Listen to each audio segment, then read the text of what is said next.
नमस्कार दोस्तों, स्वागत है आपका माँ टेलर्स में। आज हम बनाएंगे यह बेहद खूबसूरत मधुबाला स्टाइल डिज़ाइनर ब्लाउज। इसका बैक डिज़ाइन और इसका पफ वाला स्लीव्स इसे एकदम रॉयल लुक दे रहा है। लेकिन रुकिए, आज की वीडियो थोड़ी अलग है। इस ब्लाउज़ को हम, जैसे आपको पता ही है कि इस ब्लाउज़ को हम 3 लेयर में बनाने वाले हैं। तो आज की वीडियो जो है वो थोड़ी सी अलग है, ठीक है ना। अक्सर हम वीडियो में सिर्फ अच्छी अच्छी बातें सिखाते हैं, लेकिन आज मुझसे इस ब्लाउज़ को बनाते टाइम थोड़ी सी गलती हो गई थी। लेकिन फिर भी मैंने उसे सुधार करके, मतलब कि स्किप नहीं किया है, मैंने वो पार्ट आपको दिखाया है उसे, फिर भी मैंने उस चीज़ को सुधार करके इसे बहुत ही अच्छी तरीके से स्टिच किया है। कटिंग करने में एक चूक हो गई थी जिसकी वजह से ये ब्लाउज़ ख़राब हो सकता था, लेकिन मैंने इसे कैसे ठीक किया और वो कैसे परफेक्ट फिटिंग दी, यह आज मैं इस ब्लाउज़ में आपको दिखाने वाली हूँ। तो बिना देर किए मैंने वीडियो स्टार्ट कर दी है।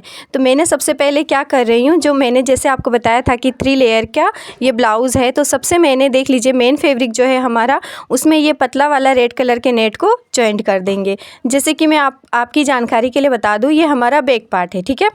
तो जिस तरीके से हम देख लीजिए चारों तरफ सिलाई लगा करके इसे हम एक फैब्रिक बना लेंगे, ठीक है, जैसे साड़ी का फैब्रिक होता है उसी तरीके से। उसके बाद ये हमारा फ्रंट पार्ट है, इसमें भी मैंने गोल्डन वाले जो शाइनिंग कपड़ा है उसके ऊपर मैंने नेट को रख करके और चारों तरफ सिलाई लगा करके इसे अटैच कर लेंगे। और सेंटर में भी जो हमारा गैप है चोली का, वहाँ भी हम इसी तरीके से अटैच कर लेंगे पूरी अच्छी तरीके से। झोल नहीं आना चाहिए बिल्कुल, मतलब ऐसा लगना चाहिए कि ये 2 कपड़े नहीं हैं, केवल एक ही कपड़ा है, ठीक है ना। उसके बाद हमें इस पे अस्तर लगा करके और नॉर्मल जैसे हम अस्तर वाला ब्लाउज़ सिलते हैं उसी तरीके से सिलना है। इससे क्या होगा ना, ज़्यादा मेहनत भी नहीं लगेगी, दोबारा अटैच नहीं करना पड़ेगा। तो ये इसका सबसे अच्छा और सबसे मतलब कि आसान वाला तरीका है इस ब्लाउज़ को स्टिच करने का। तो मैंने उधर भी कर दिया है, उसको भी रेडी कर दिया है। और ये है हमारी कटोरी, इसके ऊपर भी मैंने नेट को इस तरीके से रख करके और सिलाई लगा करके चारों तरफ से स्टिच कर लिया है। फिर देख लीजिए मैंने क्या किया है, इसके ऊपर इस तरीके से अस्तर को रख करके ऐसे सिलाई करेंगे, ठीक है। ये हमारा बाजू है, मतलब स्लीव्स है। बहुत ही लंबा चौड़ा कपड़ा बचा है हमारा, जिसकी वजह से मैंने सोचा कि चलो इसमें एक डिज़ाइन दे देते हैं, ठीक है। ये लंबा चौड़ा कपड़ा इसलिए बचा है क्योंकि ये दोनों जो कपड़ा है हमारा वो 1 मीटर था। 1 मीटर ये शाइनिंग वाला कपड़ा था और 1 मीटर ये नेट वाला कपड़ा था, जबकि हमारा जो अस्तर है वो केवल 80 सेंटीमीटर था। इसलिए उसमें थोड़ा जोड़ तोड़ कर के और हमें उसकी, मतलब उस स्लीव्स की पूरी तैयारी करनी पड़ी है, जो कि मैं आपको वीडियो में बताऊँगी। तो देख लीजिए स्लीव्स को भी मैंने दोनों क्या चारों साइड से मैंने सील करके इस तरीके से एक मेन फैब्रिक बना लिया है। फिर इसे रखते हैं साइड में। अब जाते हैं ब्लाउज़ की स्टिचिंग पे। ब्लाउज़ की स्टिचिंग के लिए मैंने सबसे पहले बैक पार्ट लिया है, जो कि मैंने स्टिच करके रख दिया था। और उसके ऊपर देख लीजिए इस तरीके से, जैसे हम नॉर्मल सिलाई करते हैं ना अस्तर वाले ब्लाउज़ की, सेम बिल्कुल उसी तरीके से स्टिच करके इस तरीके से नीचे साइड में जॉइन कर लूँगी बैक पार्ट के लिए। उसके बाद अगर आपके पास पिन है तो आप इस गले को अच्छी तरीके से पिन से, जो हमारा सिक्योर करने वाला पिन आता है ना, उससे आप अटैच कर लें ताकि झोल ना आए। और उसके बाद देख लीजिए इस तरीके से गोल राउंड देते हुए, इस तरीके से आपको जैसा ये शेप है उसी तरीके से आपको हल्के हाथ से इसे खींचना विचना नहीं है, कुछ भी नहीं करना है। आपको हल्के हाथ से इसे जिस तरीके से ये शेप है उसी तरीके से आपको सिलाई लगा करके और बीच वाले कपड़े को कट कर लेना है। और इस तरीके से छोटे छोटे कट्स लगा देने हैं। और फिर इसमें हम उसी तरीके से हाथ को घुसा करके इसे सीधा कर लेंगे, यानी कि पलट लेंगे। देख लीजिए कितना प्यारा लुक आया है ना। फिर मैंने क्या किया है, इसके ऊपर से इस तरीके से गले में एक सिलाई लगा देंगे। ध्यान है ना कि ये हमने बिना बुकरम का ये गला बनाया है और इसकी फिनिशिंग भी बिल्कुल ही बहुत ही प्यारी आने वाली है। फिर मैंने इसी तरीके से गले को बिठाते हुए दूसरे साइड भी इस तरीके से सिलाई लगा करके गले को रेडी कर लिया है। देख लीजिए इस तरीके से गला हमारा रेडी हो गया है। और फिर हम इसे एक साइड से इस तरीके से स्टिच करके अस्तर को मेन फैब्रिक में अटैच कर लेंगे। मेन फैब्रिक हमारा डबल कपड़ा है, आपको याद है ना, उसे हमने पहले ही अटैच कर लिया था। तो इस तरीके से हम अगर पहले ही अटैच कर लेंगे ना तो दिक्कत नहीं होगा। मतलब कि 2 कपड़े में रख कर के सिलाई करना थोड़ा दिक्कत होता है कि पहले से वो 2 कपड़ा है फिर उसमें हम अस्तर को रख कर के सिलाई करेंगे तो दिक्कत होती है। तो इस तरीके से आप पहले ही नेट में मेन फैब्रिक को जॉइंट करके और इस तरीके से सिल लीजिएगा और उसके बाद अस्तर को जॉइंट कीजिएगा। तो देख लीजिए ये बैक पार्ट हमारा कितनी अच्छी तरीके से फिनिशिंग से वी शेप हमारा आ गया है और इसकी जो सिलाई है कंप्लीट हो गई है। अब इसे और भी अच्छा लुक देने के लिए मैंने क्या किया है, इसके ऊपर हम एक लेस लगाएंगे। ये सितारे वाला लेस है, गले में थोड़ा चुभन होगा इसकी वजह से। तो मैंने क्या किया है, इस लेस को देख लीजिए थोड़ा सा ऐसे नहीं ऐसे लगाना है, ठीक है ना। थोड़ा सा गले से अंदर की साइड करते हुए एक थोड़ा सा आपको इधर साइड छोड़ देना है ताकि वो हमारा जो बैक साइड है ना वहाँ पे टच ना हो। और ये जो लुक है ख़राब नहीं दिखेगा दोस्तों, ये एकदम से बहुत ही प्यारा दिखेगा, एकदम लगेगा कि पाइपिंग किया हुआ है। देख लीजिए लग रहा है ना कितना शानदार लग रहा है ना, लग रहा है एकदम से जैसे कि हमने पाइपिंग की हुई है इसमें। देख लीजिए इस तरीके से हम इसे अटैच कर लेंगे। फिर एक और सिलाई उसकी दूसरी तरफ लगा करके इस लेस को अच्छी तरीके से कंप्लीट कर लेंगे। फिर ये देख लीजिए रेडी हो गया है। अब इसमें हम टक्स लगाएंगे दोनों साइड में। कुछ इस तरीके से मैंने नाप के रख लिया इसे, ठीक है। और अब हम देख लीजिए गले को भी अच्छी तरीके से इस तरीके से नाप के हमने रख लिया है। उसके बाद इसमें क्या करना है, टक्स लगाएंगे जैसे कि मैंने आपको बताया था। तो उससे पहले हम इसको कट कर लेंगे क्योंकि ये जो है ये बैक साइड का है, ठीक है। बैक साइड हुक वाला ये ब्लाउज़ है, देख लीजिए। और फिर हम इसे एक सिलाई लगा करके और इसे अटैच कर लेंगे ताकि हम जब इसमें टक्स लगाएंगे ना तो ये जो अस्तर और मेन फैब्रिक वाला जो कपड़ा है हमारा वो इधर उधर ना हो जाए। इसलिए हमें इसमें पहले यहाँ पे स्टिच करने के बाद ही हम इधर टक्स लगाएंगे। ये जो निशान है मैं 4 इंच लंबा और 4 मशीन की साइड से मैंने 4 इंच लंबा और 4 इंच चौड़े पर निशान लगाया है और यही निशान बैक साइड में भी लगा देंगे। यहाँ पर हम बैक साइड वाला जो टक्स पड़ता है ना वो देंगे। तो देख लीजिए मैंने दोनों की साइड में जहाँ कट लगाया था, कट करके अलग किया था, वहाँ पे सिल लिया है। अब मेन फैब्रिक और अस्तर दोनों टक्स देने के बाद अलग ना हो इसलिए मैं इसके ऊपर एक सिलाई लगा रही हूँ। आप भी इस तरीके से सिलाई लगा करके और सेट कर लें, उसके बाद आप टक्स लगाएं। क्योंकि मतलब नॉर्मली होता है ना, हम डायरेक्टली टक्स लगा देते हैं तो हमारा जो आगे का कपड़ा है वो छूट जाता है और इसकी वजह से अच्छा नहीं लगता देखने में, फिनिशिंग हमारी अच्छी नहीं आती है। तो सबसे पहले आप इस तरीके से सिलाई लगा करके उसे अटैच कर लें, उसके बाद आप इसमें टक्स लगाएं। अब बारी आई है इसमें पट्टी देने की, मतलब कि हुक का जो आई बनता है ना वो वाली पट्टी का। तो मैंने इसमें देख लीजिए गोल्डन कलर का जो कपड़ा हमारा शाइनिंग वाला है उसे लिया है और इस तरीके से उल्टे साइड में रख करके मैंने जॉइंट किया था। और फिर देखिए इस तरीके से करना है हमें, ऐसे फिर ऐसे, देख लीजिए ऐसे। और इस तरीके से एक सिलाई नीचे और एक सिलाई ऊपर। ध्यान है ना, कपड़ा हमने बैक साइड में पलटाया है, पट्टी भी हमने बैक साइड में रखी थी और कपड़ा भी हमने बैक साइड में पलटाया है। और इधर जो बचा हुआ हमारा जो कपड़ा है उसे कट कर लेंगे और इसे हम आगे की साइड में पलट लेंगे। देख लीजिए कितनी प्यारी फिनिशिंग आई हुई है ना। अब इसमें हम 2 सिलाई लगा करके इसे अटैच कर लेंगे। तो दोस्तों कितनी प्यारी फिनिशिंग से हमारी ये आई की पट्टी रेडी हो गई है। अब हुक की पट्टी के लिए मैंने अस्तर का कपड़ा लिया है, उसे इस तरीके से कट कर लिया है और ऐसे हमने बिल्कुल ही सीधा रख करके कोई फोल्ड नहीं किया है और इस तरीके से सिलाई लगा ली है। फिर इस तरीके से एक खड़ी सिलाई और लगा देंगे।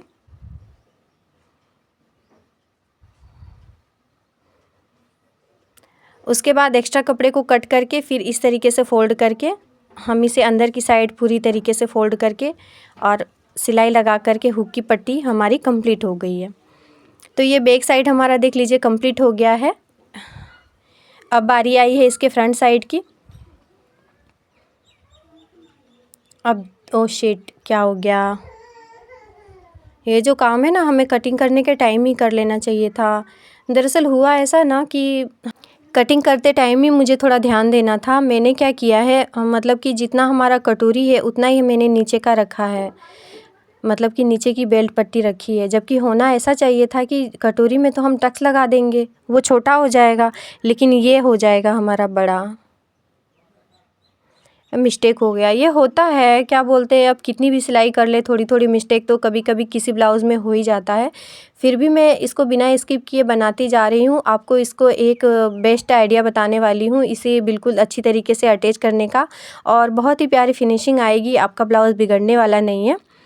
तो मैंने क्या किया है, अस्तर में इस तरीके से इसको फिर अटैच कर दिया है, और चारों तरफ से इसे हम अटैच कर लेंगे। जैसा हमारा मतलब कि अस्तर है उसी तरीके से हमें इसमें मेन फैब्रिक को अटैच करके और बाकी जो पार्ट है हमारा उसे कट करके हटा देंगे। बचे एक्स्ट्रा कपड़े को मैं कट कर ले रही हूँ। ऊपर साइड में क्या कहते हैं, मेरा खुला हुआ था, सिलाई नहीं लगाई थी मैंने, तो उधर भी मैंने लगा करके उसे कंप्लीट करके रख लिया है। अब ये हमारी कटोरी है। इसमें देख लीजिए मैं सीधे साइड में अस्तर को रख रही हूँ। इसका मतलब ये नहीं कि हमें इसे सीधे साइड में रखना है। दरअसल यहाँ से हम थोड़ा सा गले को मतलब गला निकालेंगे, तो इस तरीके से मैंने गले को अच्छी फिनिशिंग से निकाल दिया है। फिर अस्तर को अंदर की साइड पलट करके एक सिलाई लगा ली है, और बचे हुए कपड़े को हमने निकाल दिया है, कट कर दिया है। उसके बाद अब बारी आई है इसमें टक्स लगाने की। तो देख लीजिए मैंने टक्स लगाने के लिए कटिंग करते टाइम ही एक साइड में मैंने निशान दे दिया था जो कि 2.5 इंच लंबा है। उस पे मैंने दोबारा निशान दे करके और फोल्ड करके इस तरीके से टैप टैप करके दूसरे साइड भी मैंने बना लिया है। अब जितना हमारा निशान है उतना ही हमने बना के इसे कंप्लीट कर लिया है। और उसके बाद देख लीजिए अटैच करके अस्तर को फिर मैंने इसमें टक्स लगा करके, और ये हमारे मधुबाला की कटोरी रेडी हो गई है। नहीं हुई धागा ख़त्म हो गया था, फिर मैंने लगा करके इसमें दूसरा टक्स लगा करके इसे कम्प्लीटली रेडी कर लिया है। देखिए दोस्तों, यहाँ मुझसे गलती हुई थी, मैंने टक्स लगाकर कटोरी तो तैयार कर ली, लेकिन नीचे का जो बेल्ट है अस्तर को काटना भूल गई। मतलब कटिंग करके वहाँ पे और मुझे सिलाई दे करके जॉइंट कर लेना था, उसके बाद हमें मेन फैब्रिक में अटैच करना था। तो फिर मैंने क्या किया, इसको छोटा करने के लिए मैं इसे बाद में करूँगी। तो देख लीजिए मैंने इसे डबल फोल्ड कर दिया है। कटोरी हमारी छोटी हो गई है और ये बड़ा ही रह गया है बाबा।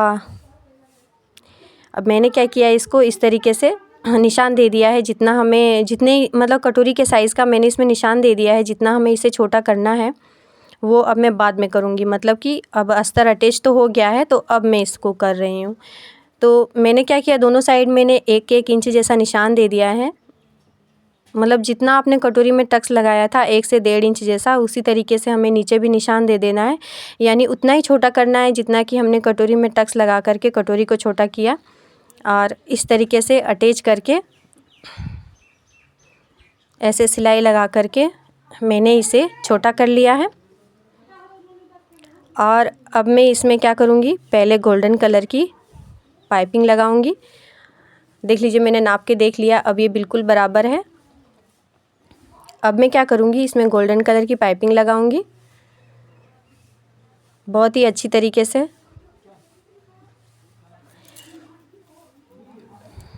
कुछ इस तरीके से हमें बिठा के अच्छी तरीके से टाइटली हमें पाइपिंग लगाना है। ये जैसा जैसा हमारा राउंड है, मतलब कि उसी तरीके से हमें इसे हल्के हाथ से घुमा घुमा करके सिलाई देनी है। और जो यहाँ पे दिल जैसा कोना में यहाँ पे बन रहा है ना, जहाँ पे मशीन है वहाँ पे ही हमें कट लगाना है, और कहीं भी कट नहीं लगाना, ठीक है ना। और कहीं भी अगर आपने कट लगा दिया तो ये फैल जाएगा और कटोरी अच्छे से नहीं बैठेगी, सिलाई अच्छे से नहीं होगा और फिटिंग अच्छी नहीं आएगी, ठीक है ना। उभर के अच्छी तरीके से फिटिंग नहीं आएगी। तो हमें कट केवल ही वहाँ पर जो सेंटर है, हमें बताऊँगी अभी सिलाई करते टाइम वो पार्ट आएगा दोबारा से, तब मैं आपको बताऊँगी कि केवल वहीं पर कट लगाना है और कहीं भी कट नहीं लगाना। ये देख लीजिए यहाँ पर ये जो कोना बन रहा है वहाँ पर मैंने कट लगा करके और इसे पलटा करके सिलाई दे रही हूँ, ठीक है। कुछ इस तरीके से सिलाई दे करके और मैंने इसे अच्छी तरीके से अटैच कर लिया। तो ये हमारा ये जो फ्रंट पार्ट की जो ये स्टिचिंग है बेल्ट पट्टी की कंप्लीट हुई है। अब मैं इस तरीके से नाप के देख लूँगी कहाँ तक हमारी कटोरी आ रही है, और वहाँ पर मैं बहुत ही अच्छी तरीके से गहरा निशान दे दूँगी। ये इस फैब्रिक में चॉक से मेरा निशान ही नहीं हो रहा है, बार बार रगड़ रगड़ के करना पड़ रहा है नेट की वजह से शायद। फिर इस तरीके से उस पर हम नीचे अच्छी तरीके से देख लेना है कि कितना कपड़ा हमारा अंदर के साइड में गया है। आ गया सामान, ठीक है। और उसके बाद देख लीजिए इस तरीके से घुमाते हुए हमें इसे स्टिच कर लेना है। देख लीजिए कुछ इस तरीके से। और फिर हमें एक सिलाई और लगा करके, यानी जो सिलाई हमने पहले लगाई थी ना उससे केवल एक टाका इधर ले करके हमने इस पे डबल सिलाई लगा करके इसे रेडी कर लिया है। तो ये फ्रंट पार्ट हमारा रेडी हो गया है। अब बारी आई इसके नीचे से हम इसको फोल्ड करेंगे। तो इधर का जो लंबाई है उसे हम बैक साइड से नाप लेंगे। तो देख लीजिए मैंने बैक पार्ट से नाप करके इसमें निशान दे दिया है, और इतना ही हमें फ़ोल्ड करना है, ठीक है। स्टार्टिंग से लेकर के एंड तक हमें इतना ही फ़ोल्ड करके एक सिलाई लगा लेनी है, जो कि सिलाई मैं बड़ी लगाऊंगी, मतलब कि 5 पे करके लगाऊंगी। और उसके बाद जब ये ब्लाउज़ पूरी तरीके से कंप्लीट हो जाएगा तब मैं वहाँ पर हेम करके और उस सिलाई को खोल दूँगी। इससे क्या होता है ना, हमें आसानी होती है ब्लाउज़ को कंप्लीट करने में, बनाने में आसानी होती है। अगर मैं अभी हेम करने जाऊंगी तो हमारा सिलाई का काम अधूरा रह जाएगा, और फिर हेम करके फिर सिलाई करो, इसमें दिक्कत होता है। तो पहले मैं मशीन का सारा काम कर लूँ, उसके बाद ही मैं सुई धागे का काम करूँगी। जब हुक वगैरह लगाते हैं ना उस टाइम में कर लेती हूँ। तो चलिए ये रेडी हो गया हमारा फ्रंट पार्ट। अब ये इसको आया है जोड़ तोड़ करने का बारी। तो ये जोड़ सारा जो एक ही साइड में नहीं करना है, पता चला कि सारा जो जॉइंट है हमारा एक ही स्लीव्स में आ गया है।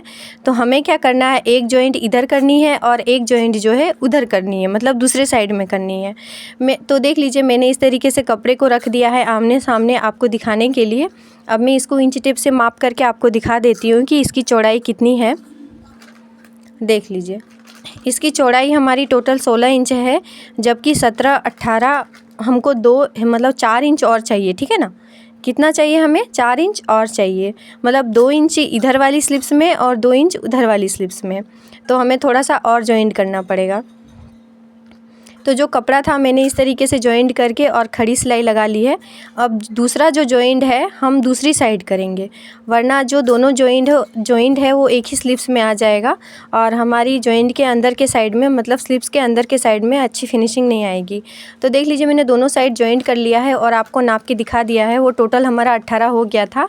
अब मैंने इसे डबल फोल्ड किया है, देख लीजिए इस तरीके से। और अब मैं इसमें हमारा जो मेन फैब्रिक है उसे अटैच कर लेंगे इस तरीके से।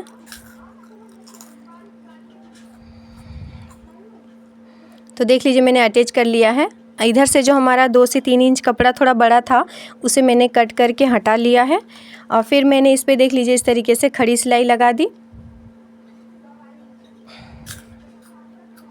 अब हो गई है मॉर्निंग, उतना लग करके मैंने छोड़ दिया था, और अभी मैं मशीन पे क्या करके बैठी हूँ पता है। देख लीजिए हाथ से मैंने इसे मतलब अटैच किया है। मशीन पर थोड़ा हो रहा था झोल, ठीक है, हो नहीं पा रहा था, जगह थोड़ी कम थी। तो मैंने क्या किया, नीचे ज़मीन पे इसे देख लीजिए बड़े बड़े टाँके लगा करके और इसे इस तरीके से किया है। मतलब हमारा जो अस्तर है थोड़ा कम था और मेन फैब्रिक थोड़ा बड़ा था, तो मैंने उसे इस तरीके से करके और हमारी स्लीव्स की लंबाई को थोड़ा बढ़ा दिया है मैंने, मतलब कि कपड़े को पूरा यूज़ किया है, ठीक है। देख लीजिए इसकी चौड़ाई हमारी 9 इंच है और लंबाई हमारी 12.5। देख लीजिए हमें पुफ वाला डिज़ाइन बनाना है ना, तो उसकी कटिंग कर रही हूँ मैं। मैंने सबसे पहले 9 इंच लंबाई मतलब नाप करके निशान लगा दिया, और इधर भी 9 इंच पे निशान लगा दिया। फिर एक सीधी लाइन ड्रॉ कर ली है मैंने कुछ इस तरीके से। उसके बाद इधर मैंने 2.5 इंच पे एक निशान लगाया है। फिर इधर से मैंने 2.5 इंच पे निशान लगाया है और अब बस इसे इस तरीके से जॉइंट कर लेंगे।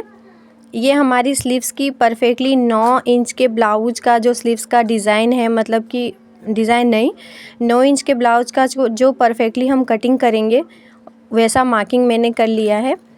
और नीचे से हमारा जो ब्लाउज़ का जो गोलाई है उसके हिसाब से मैंने एक निशान लगाया और 2 इंच की मार्जिन रखते हुए मैंने एक और निशान लगा करके इस तरीके से सीधी लाइन कर ली है। तो ये हमारी स्लीव्स की जो भी है मार्किंग कंप्लीट हो गई। अब पफ़ के लिए मैंने क्या किया, इधर से 4 इंच पे निशान लगाया और इधर हमारा जितना कपड़ा बचे, ठीक है, अगर ज़्यादा हो मतलब 5 इंच से हमें कम ही लेना है, तो जितना मेरा बचा मैंने उसको रख लिया है और इस तरीके से निशान दे करके गोल राउंड दे दिया है और इस तरीके से हमें कट कर लेना है। ठीक है, कितना आसान था ना। देख लीजिए, फिर मैं इसकी कटिंग कर रही हूँ। फिर मैंने यहाँ पे सेंटर मार्किंग कर दी। यहाँ से हमें टक्स लगाना शुरू करना है, इसलिए मैंने वहाँ पे कैंची से कट करके मार्किंग कर दिया था। फिर हमें इस तरीके से इसे जॉइंट करके और सिलाई लगा देनी है। चारों तरफ से हमें 5 पर सिलाई लगा करके इसे अटैच कर लेना है। कुछ इस तरीके से हमें इसे अच्छी तरीके से अटैच कर लेना है। तो देख लीजिए, अस्तर हमारा जो मेन फैब्रिक में है वो अच्छी तरीके से अटैच हो गया। अब आई चून की बारी। तो यहाँ पर कट था तो इस तरीके से देख लीजिए, 4 चून अपनी ओर और इधर से 4 चून उसके अपोजिट। देख लीजिए, इस तरीके से हमें यहाँ पर टक्स लगाना है। देखिए, यहाँ पर हमने कट लगाया था तो यहाँ से मैंने शुरू किया है। ये 1 है, फिर ये 2, फिर ये 3, उसके बाद ये फिर से 1। अब हमारा सेंटर पे हम पहुंच गए हैं। फिर वहाँ से हम इसको अपोजिट कर देंगे कुछ इस तरीके से। अपोजिट हमने जितना भी हमने उधर लिया था 4, तो इधर भी हमें 4 लेना है और इस तरीके से हमें टक्स लगा करके इसे कम्प्लीटली स्टिच कर लेना है। देख लीजिए, कितना आसान था ना। और इसी तरीके से मैंने दूसरी साइड भी स्टिच करके स्लीव्स को रख लिया है। अब मैं इसको इस तरीके से जॉइंट करूँगी, मतलब ब्लाउज़ में जॉइंट करेंगे हम कुछ इस तरीके से। सेंटर से मैंने रखना शुरू किया है और इस तरीके से उस साइड मैंने जॉइंट कर लिया है और दूसरी साइड भी इसी तरीके से हम जॉइंट कर लेंगे और फिर हम इसे पक्का करने के लिए मतलब कि एक और सिलाई लगा देंगे। फिर इसे इस तरीके से फोल्ड करके हम सिलाई लगा देंगे। तो देख लीजिए, एक साइड मैंने स्लीव्स को जॉइंट कर लिया है, दूसरे साइड भी मैंने कर लिया है और अब मैं आपको इसको माप के दिखाऊंगी। तो आप देख सकते हैं हमें 32 कमर चाहिए और ये 34 हो रहा है। तो हमें इसे दोनों साइड से 1-1 इंच का मतलब कि मार्जिन तो हमें छोड़ना ही था, तो इसलिए मैंने इसको थोड़ा बड़ा ही कपड़ा कटिंग किया था। तो 1-1 इंच का इसे दबाना है। तो देख लीजिए, मैंने 1/2 इंच पे इस तरीके से निशान लगाया है और इसका डबल हमारा 1 इंच हो जाएगा। और फिर ऊपर साइड जो हमारा 5.5 इंच का इसका गोलाई था, तो उस तरीके से मैंने इसे फिटिंग कर दिया है दोनों साइड से। और देख लीजिए, ये इंटरलॉक भी मैंने इसी मशीन से किया है। आपको यकीन नहीं होगा तो मैंने इस इंटरलॉक वाली भी वीडियो मैंने इसी चैनल पे डाल दी है, आप देख सकते हैं। तो देख लीजिए, ये ब्लाउज़ का हमारा फाइनल लुक है। इसकी मधुबाला कटोरी, यह पाइपिंग और या इसका बैक डिज़ाइन, कोई कह सकता है कि इसमें जोड़ तोड़ करके हमने इसे बनाया है। मुझे ये कमेंट करके ज़रूर बताइएगा कि आपके साथ भी क्या ऐसा हुआ है कभी। सारी ब्लाउज़ें तो अच्छी बनती है लेकिन किसी में कुछ ना कुछ गड़बड़ हो ही जाती है। अगर आपको मेरी ये ईमानदारी वाली वीडियो और सिलाई पसंद आई और समझ में आया तो प्लीज़ मेरी वीडियो को लाइक कर लें और मेरे चैनल को सब्सक्राइब कर लें, क्योंकि हम यहाँ सिलाई नहीं सच्चाई दिखाते हैं। तो मिलते हैं किसी नेक्स्ट वीडियो में अलग टॉपिक के साथ। तब तक के लिए बाय बाय।